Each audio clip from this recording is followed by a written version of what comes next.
We haven't talked much lately about the proposed Keystone XL pipeline project. For years, it was a flashpoint between governments and environmentalists, oil producers and workers and more, both in Canada and the United States. Remember this?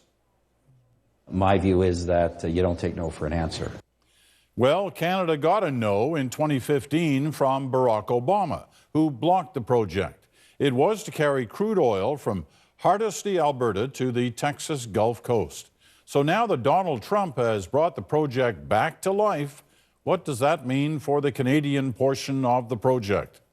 Katie Simpson begins our coverage tonight from the Liberal Cabinet retreat in Calgary.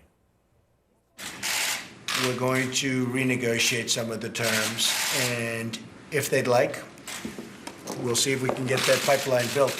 And with that, the Keystone XL pipeline was given new life.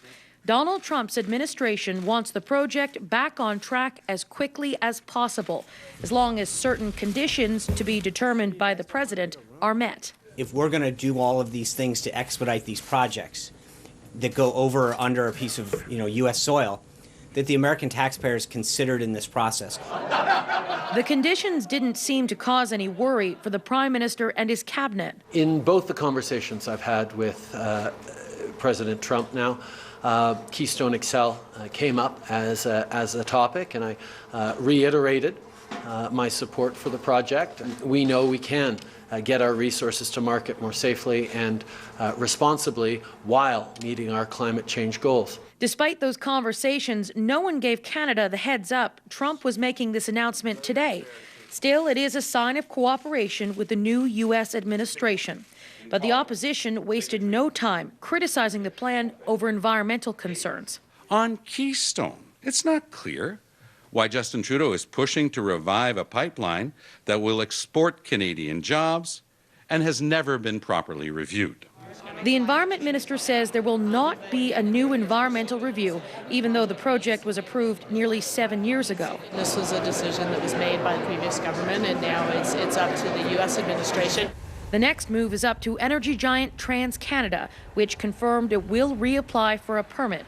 If the project gets off the ground, it will be the third pipeline to move forward under the Liberal government. If you add those jobs to the pipelines that have already been approved, then you're looking at literally 25, 30, 35,000 jobs for Canadians.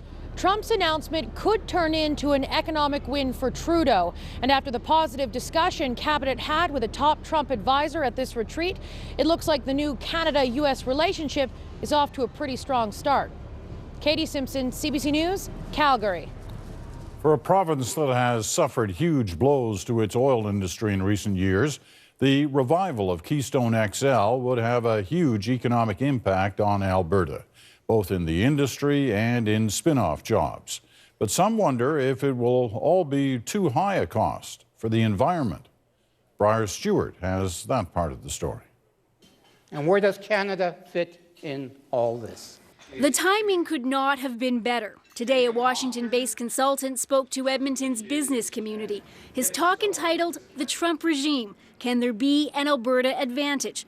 But even he's unsure about whether Keystone XL will be built. Right now, I would say probably 50-50. Will Trump revive the pipeline project? He wants to renegotiate its terms and conditions. What exactly that means is unclear. TransCanada is going to have to lead this file. It's their project, and they've been working it through the system to this point, and now they've cleared a hurdle. But there's more work to do, no question. Keystone XL is expected to create a few thousand jobs in Canada and as many as 28,000 in the United States. That brings about a different level of progress than what we've seen before. Alberta Premier Rachel Notley says Keystone was never a priority, as her government has been focused on pipelines that would bring Canadian oil to Canadian coasts.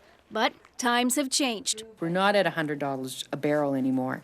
And so anything that will lift that price, that will reduce the differential and get more for our product and bitumen, is something that the economy needs right now. There will likely be more legal challenges, but this former TransCanada executive believes the project can overcome those. I believe that the Trump administration would have actually done its due diligence in terms that these executive orders will pass muster against those. But yes, that is going to be a potential that could delay the project moving forward as quickly as possible.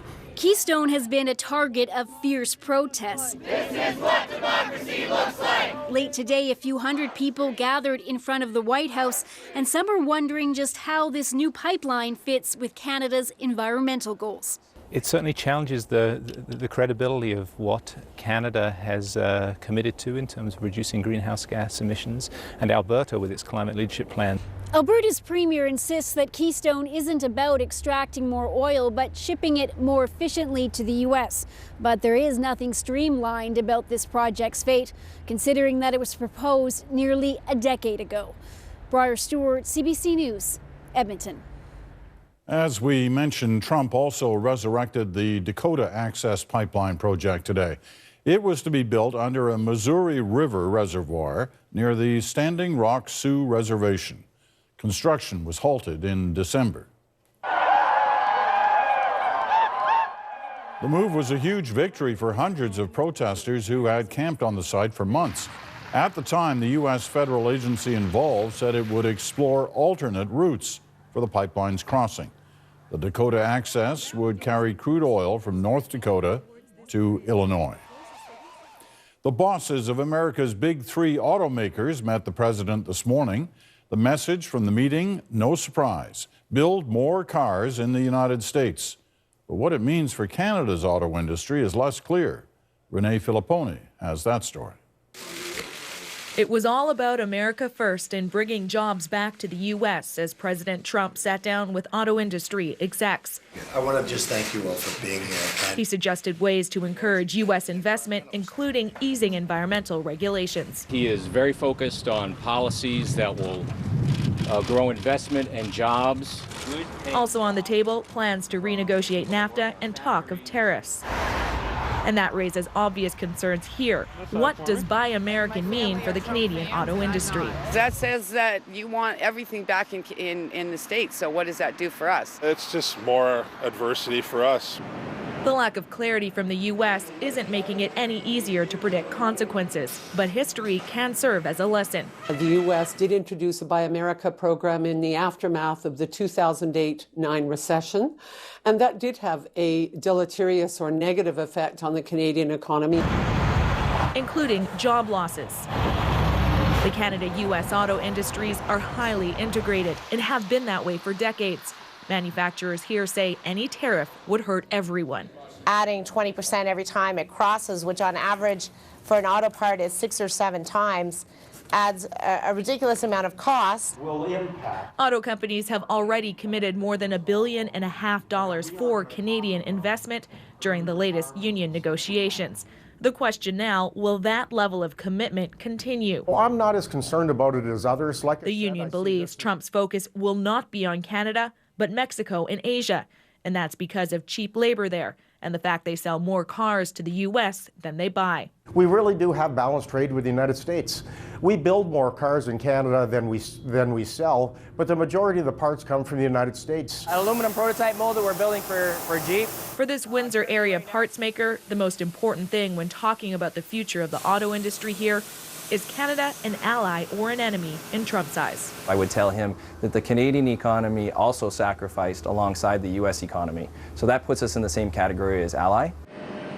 A lot of questions weighing heavily on a big Canadian industry, as answers and clarity for now seem to be hard to come by. Renee Filipponi, CBC News, Toronto.